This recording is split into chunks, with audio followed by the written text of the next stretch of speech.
சகோதரி அவங்க ஜக்காத் சம்பந்தமான ஒரு கேள்வியை கேட்டிருக்கிறாங்க. அதாவது இஸ்லாமிய கடமைகளில் முக்கியமான முஸ்லிம்கள் இறைவனுக்கு செய்யக்கூடிய கடமைகளாக முக்கியமான ஒரு கடமை என்னன்னு கேட்டா ஜக்காத் என்கிற ஒரு கடமை இருக்கிறது. இப்படி இறை நம்பிக்கை முதலாவது கடமை, அதுக்கடுத்து தொழுகை, ரமலானில் நோக்கக்கூடிய நோன்பு, அதற்கடுத்து சொல்லப்பட்ட கடமைகளில் ஒன்றாக குறிப்பிட்ட பொருளாதாரத்தை அடைந்தவர்கள், குறிப்பிட்ட வசதி அடைந்தவர்கள் ஹஜ்ஜி செய்வது எப்படி கடமையோ அதே மாதிரி ஜக்காத் கொடுப்பதையும் இறைவன் என்ன செஞ்சிருக்கிறான், கடமையாக்கியிருக்கிறான். இதுல பொருளாதாரத்தை பொறுத்தவரையிலும் யாருக்கு ஜக்காத் கடமை என்று சொன்னால், யார் 88 கிராம் சுமார் 11 பவுன் அளவுக்குள்ள, அது 11 பவுன் என்பது நம்ம நாட்டினுடைய பொருளாதாரத்தை நிர்ணயிக்கக்கூடிய ஒரு ஆபரணமாக இருக்கிறதுனால, பொருளாதார மதிப்பை நிர்ணயிக்கக்கூடியதாக இருக்கிறதுனால நம்ம பவுன் என்ற ஒரு விஷயத்தை சொல்றோம். சரியா?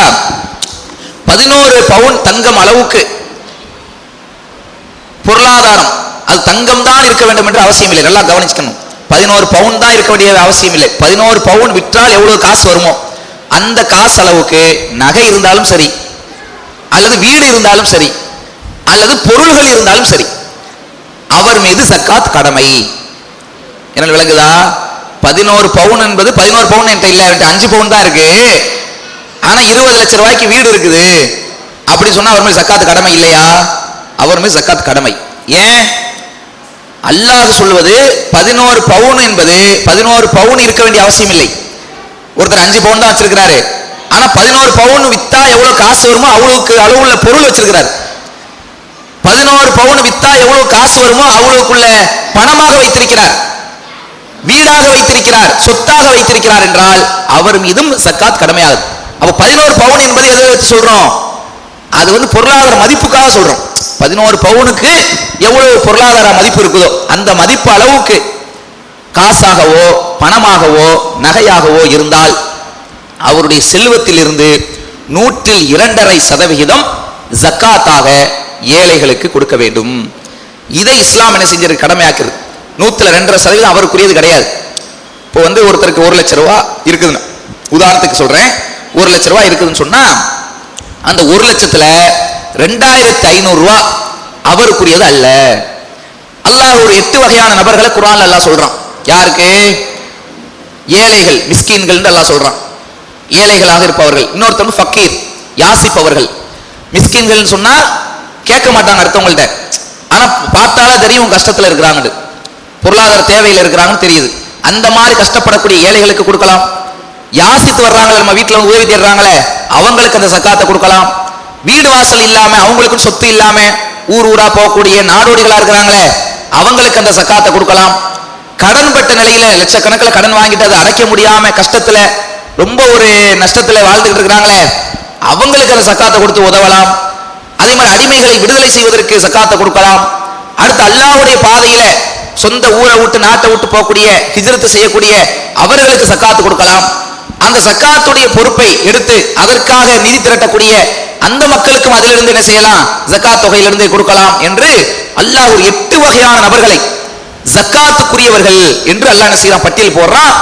இது இறைவன் விதித்த கடமை, மூமின்களுடைய கடமையாக அல்லாஹ் என்ன செய்யறான்? சூரத்து தௌபாவுல 60வது வசனத்துல அல்லாஹ் ரப்பல் ஆலமீன் சொல்லி காட்டுறான். அப்ப இந்த அடிப்படையில ஜக்காத் என்பது யாருக்கு மீது கடமையாக இருக்குது? யாரெல்லாம் அந்த பொருளாதார சக்தி அடைந்திருக்கிறார்களோ, 88 கிராம் அளவுக்கு நகையாகவோ அல்லது பொருளாதாரமாகவோ அல்லது சொத்தாகவோ யார் வைத்திருந்தாலும் அவங்க இந்த நம்ம பட்டியல் போட்ட இந்த நபர்கள்ல யாராவது ஒருத்தருக்கு என்ன செய்யணும்?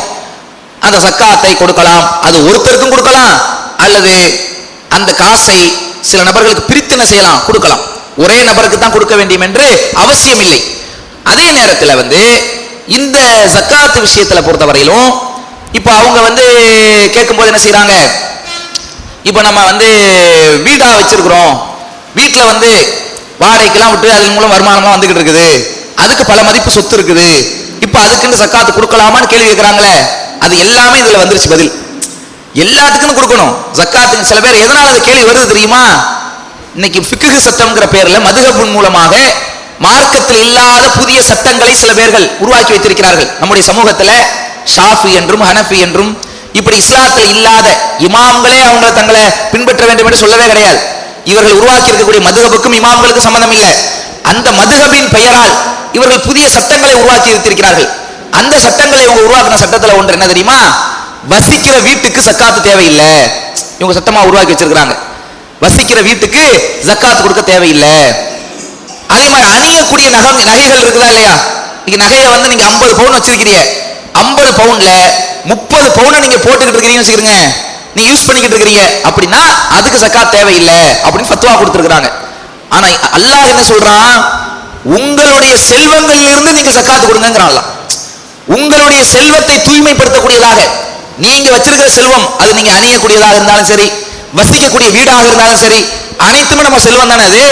அப்ப நமக்கு அல்லாஹ் வழங்கிய செல்வத்தில் இருந்து நாம் என்ன செய்ய வேண்டும்? ஜக்காத் கொடுக்க வேண்டும். இது இறைவன் விதித்த கடமை. அப்படி பார்க்கும்போது வசிக்கிற வீடாக இருந்தாலும் அதனுடைய மதிப்பு எவ்வளவு வருதோ, 10 லட்ச ரூபா வருதா, 20 லட்ச ரூபா வருதா, அது கணக்கு பண்ணணும். கணக்கு பண்ணி 2.5% கணக்கு பண்ணி 2.5% எவ்வளவு தொகையோ அந்த தொகை என்ன செய்யணும்? ஒரு நபருக்கு, ஒரு ஏழைக்கு மொத்தமாகவும் கொடுக்கலாம், அல்லது ஒரு 10 ஏழையை செலக்ட் பண்ணி பிரிச்சு என்ன செய்யலாம்? கொடுக்கலாம். தப்பு கிடையாது. அப்ப இதுதான் வந்து அதனுடைய அடிப்படையாக இருக்குது. அப்ப அது சில நேரங்கள்ல என்ன ஆகும்னா, இப்போ வீடு இருக்கும், சொத்து இருக்கும், ஆனா காசு வந்து இருக்காது.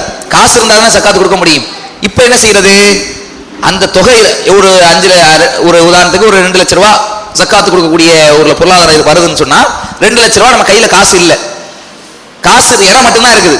அந்த இடத்துடைய மதிப்புக்கு அந்த ஜக்காத் தொகையை கணக்கிடும் போது 2 லட்ச ரூபா வருது. இப்ப என்ன செய்யறது? இப்ப நம்ம கையில நகைகள் ஏதாவது இருந்துச்சுன்னா அதை வித்து அதனுடைய 2 லட்ச ரூபா எடுத்து என்ன செய்யலாம்? நம்ம ஜக்காத்தாக கொடுக்கலாம்.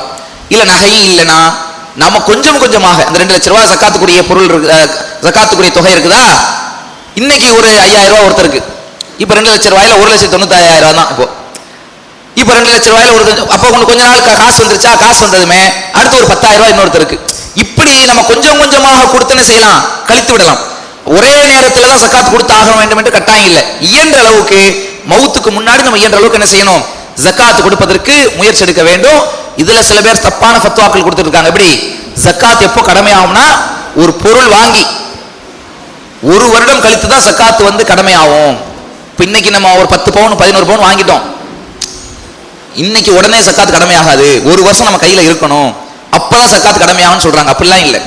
அல்லாஹ் இன்னைக்கு நமக்கு உங்களுக்கு வழங்கியவற்றிலிருந்து செல்வத்தை செலவிடுங்கள் அல்லாஹ் சொல்றான். இன்னைக்கு நமக்கு செல்வம் வந்து விட்டாலே அடுத்த நிமிடம் ஜக்காத் கடமை. அதை நம்ம விரும்பினா 1 வருஷம் கழிச்சும் கொடுக்கலாம், அல்லது அடுத்த மாசமும் கொடுக்கலாம், அல்லது வாங்கின உடனே என்ன செய்யலாம்? ஜக்காத் கொடுக்கலாம். அப்ப இதை நம்ம என்ன செய்ய கொள்ள வேண்டும்? இதுதான் மார்க் அடிப்படையில் நம்ம புரிந்து கொள்ள வேண்டும். இது சகோதரி கேட்ட கேள்விக்கு கூடுதலாக சில விளக்கங்களோடு என்ன செஞ்சிருக்கிறோம்? பதிலாக சொல்லியிருக்கிறோம். அடுத்த கேள்வி.